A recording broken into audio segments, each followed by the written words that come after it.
Hello students, in the previous video we have studied and started photosynthesis, and in this we have studied the definition of photosynthesis. Then we have studied the structure of chloroplast and photosynthetic pigments that are chlorophylls and carotenoids. Now today's topic, it is the nature of light. Okay, आता तुम्हाला जसं की सांगितलेलं आहे की फोटोसिंथेसिसमध्ये काय होत असते की जी सोलर एनर्जी आहे त्याचं कन्व्हर्शन केमिकल एनर्जीमध्ये होत असते. म्हणूनच याच्यासाठी नेचर ऑफ लाईट फार आवश्यक आहे. ओके, फोटोसिंथेसिससाठी लाईट असेल तरच फोटोसिंथेसिस होईल, नाहीतर फोटोसिंथेसिस होणार नाही. ओके, तर आपल्याला आता पहिल्यांदा लक्षात घ्यायचं आहे की नेचर ऑफ लाईट कसा असेल, म्हणजेच तो जो ती जी सोलर एनर्जी आहे त्याचं कन्व्हर्शन केमिकल एनर्जीमध्ये होईल by the process of photosynthesis. Okay, now nature of लाईटमध्ये पहिल्यांदा तर लाईट काय आहे. Light travels as a stream of tiny particles of energy called photons. तर लाईट काय असते, हे काय स्ट्रीम आहे टायनी पार्टिकल्सची, म्हणजे एकदम छोटे छोटे पार्टिकल्सची आहे. एनर्जीचे पार्टिकल्स आहेत ते आणि त्या पार्टिकल्सला म्हटलं जातं फोटॉन्स म्हटलं जातं. ओके, लाईट काय आहे, हे एक छोटे छोटे पार्टिकल्स आहे एनर्जीचे, त्या पार्टिकल्सला काय म्हटलं जातं, फोटॉन्स म्हटलं जातं. Okay, the amount of energy in a photon is called quantum. आणि ते एका फोटॉनमध्ये केवढी एनर्जी आहे त्या अमाऊंट ऑफ एनर्जीला काय म्हटलं जातं, क्वांटम म्हटलं जातं. आलं का लक्षात. तर जे टायनी पार्टिकल्स आहेत लाईटचे त्याला फोटॉन्स म्हटलं जातं, आणि फोटॉन्समध्ये जी अमाऊंट ऑफ एनर्जी असते त्याला म्हटलं जातं क्वांटम म्हटलं जातं. ओके, त्याच्यानंतर हे जे visible light is only a small part of electromagnetic spectrum. तर आपल्याला जी लाईट दिसतात, म्हणजे जे लाईट आपण पाहू शकतो, म्हणजे त्यालाच काय म्हणू आपण, विजिबल लाईट. ओके, तर हा काय आहे, एक छोटासा पार्ट आहे कशाचा, इलेक्ट्रोमॅग्नेटिक स्पेक्ट्रमचा. इलेक्ट्रोमॅग्नेटिक स्पेक्ट्रमचा हा विजिबल लाईट काय एक छोटासा पार्ट आहे. And it is useful in photosynthesis. आणि हा जो विजिबल पार्ट आहे इलेक्ट्रोमॅग्नेटिक स्पेक्ट्रमचा, तोच कशासाठी युजफुल आहे, फोटोसिंथेसिससाठी युजफुल आहे. Now it ranges from 390 nanometer to 790 nanometer. म्हणजे जो विजिबल लाईट आहे हा केवढा आहे, 390 नॅनोमीटर टू 730 नॅनोमीटर एवढा जो त्याची वेवलेंथ असते, याला वेवलेंथ म्हटलं जाते. नॅनोमीटर म्हणजेच वेवलेंथ. तर 390 टू 730 नॅनोमीटर एवढी जेवढी वेवलेंथ असते, तोच वेवलेंथ आपल्याला दिसतो, तो विजिबल लाईट आहे. आणि तोच कशासाठी युजफुल आहे, फोटोसिंथेसिससाठी युजफुल आहे. आणि हा जो विजिबल लाईट आहे it lies between the ultraviolet and infrared raise.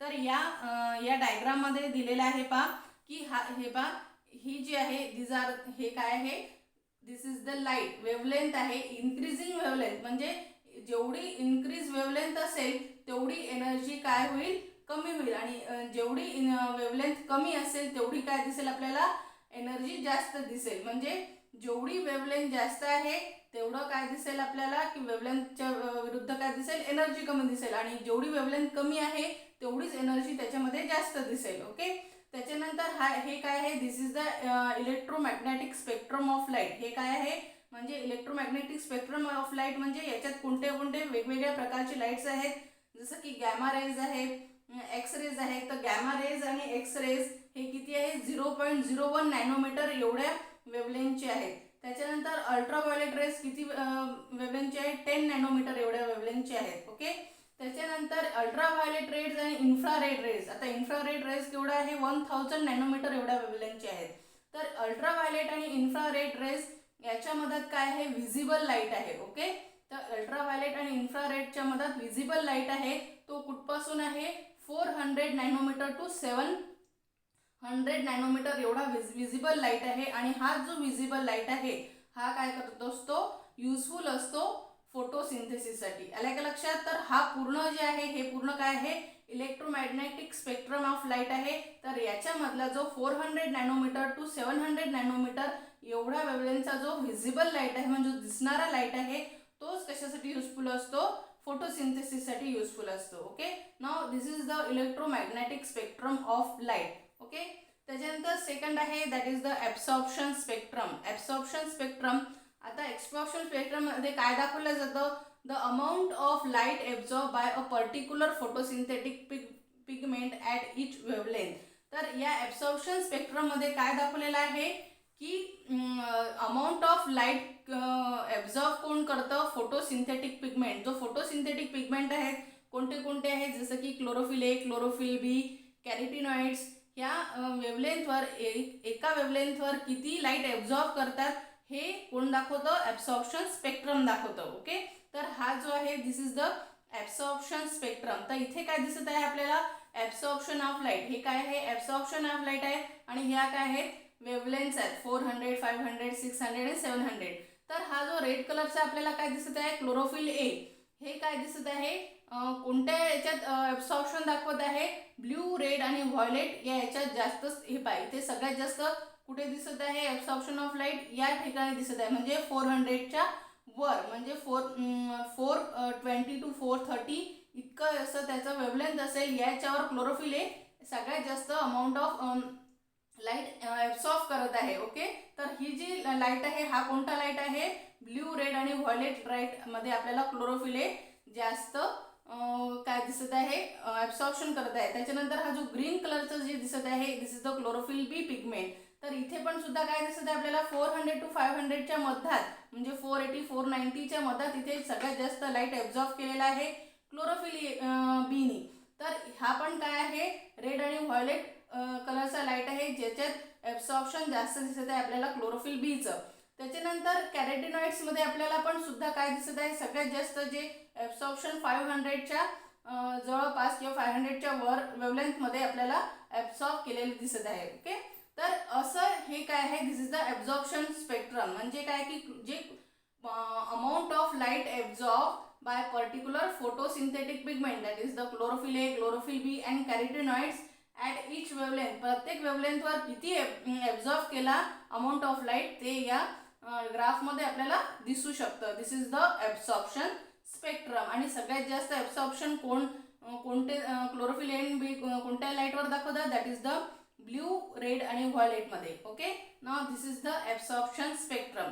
त्याच्यानंतर third that is the action spectrum. Action spectrum कोणाला म्हणू आपण, action spectrum shows the rate of photosynthesis at different wavelengths of light. तर ॲक्शन स्पेक्ट्रममध्ये काय दिसते आपल्याला की रेट ऑफ फोटोसिंथेसिस कसं आहे डिफरंट वेवलेंथ्सवर. ओके, म्हणजे प्रत्येक वेवलेंथवर रेट म्हणजे फोटोसिंथेसिसचा रेट कसा आहे ते दाखवतं, त्यालाच काय म्हटलं जातं, ॲक्शन स्पेक्ट्रम म्हटलं जातं.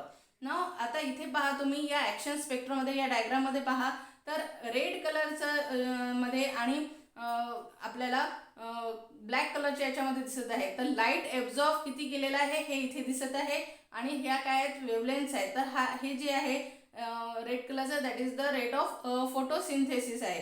तर रेट ऑफ फोटोसिंथेसिसमध्ये आपल्याला दिसत आहे की ब्ल्यू आणि रेड रिजन्समध्ये हायर रेट ऑफ फोटोसिंथेसिस, म्हणजे काय ब्ल्यू आणि जसं की इथे दिसलं होतं क्लोरोफिल ए आणि बीमध्ये 400 to 500मध्ये आपल्याला सगळ्यात जास्त ॲब्सॉर्प्शन दिसलं होतं. त्याच ठिकाणी आपल्याला काय दिसत आहे की ब्ल्यू आणि रेड रिजन्समध्ये हायर रेट आहे फोटोसिंथेसिसचा रेट कसा आहे, हायर रेट आपल्याला तिथे पाहायला मिळत आहे. Okay, this is the action spectrum. Photosynthesis occur also even those part of visible spectrum where chlorophyll A absorb little light. आता आपल्याला काय दिसतं की क्लोरोफिल ए जेव्हा काय करतं तिथे पण जास्त दिसत आहे. ओके, पण या ब्लॅक कलरच्या याच्यामध्ये पण दिसत आहे आपल्याला की क्लोरोफिल ए जिथे कमी ॲब्सॉर्ब करतं लाईट तिथे पण फोटोसिंथेसिसचा रेट जास्त दिसत आहे. हे का दिसत आहे आपल्याला, this infers that light energy absorb by other pigment, म्हणजे जे क्लोरोफिल ए सोडून जे अदर पिगमेंट्स आहेत जसे की कॅरोटिनॉइड्स आणि other chlorophylls that is the chlorophyll B हे is transfer to chlorophyll A. म्हणजे अदर जे पिगमेंट्स आहेत फोटोसिंथेटिक पिगमेंट ते काय करतात, लाईट ॲब्सॉर्ब करतात आणि ते कुणाला ट्रान्सफर करतात, क्लोरोफिल एला ट्रान्सफर करतात. आलं का लक्षात. इथे काय म्हटलेलं आहे की व्हिजिबल स्पेक्ट्रममध्ये आपल्याला काय दिसत आहे की क्लोरोफिल ए जिथे ॲब्सॉर्ब करत नाही जास्त लाईट तिथे सुद्धा फोटोसिंथेसिसचा रेट आपल्याला जास्त झालेला दिसत आहे. तर तो का जास्त झालेला दिसत आहे, कारण की अदर जे पिगमेंट्स आहेत जसं की कॅरोटिनॉइड्स आहेत, क्लोरोफिल बी आहे, क्लोरोफिल सी आहे, तर हे काय करत आहे ते ॲब्सॉर्ब करत आहे लाईट आणि लाईट ॲब्झॉर्ब केल्यानंतर त्याचं ट्रान्सफर कुठे करत आहे, क्लोरोफिल एला करत आहे. म्हणून आपल्याला काय दिसत आहे की जिथे क्लोरोफिल ए ॲब्झॉर्ब करत नाही आहे लाईट, तिथे सुद्धा फोटोसिंथेसिसचा रेट जास्त झालेला आपल्याला तिथे दिसत आहे. Okay, now this is the action spectrum. Now this is all about the nature of light. म्हणजे या नेचर ऑफ लाईटवरच काय डिपेंड आहे, रेट ऑफ फोटोसिंथेसिस डिपेंड आहे. ओके, त्याच्यानंतर आपण नेक्स्ट याच्यात पाहूया मेकॅनिझम ऑफ फोटोसिंथेसिस. थँक्यू.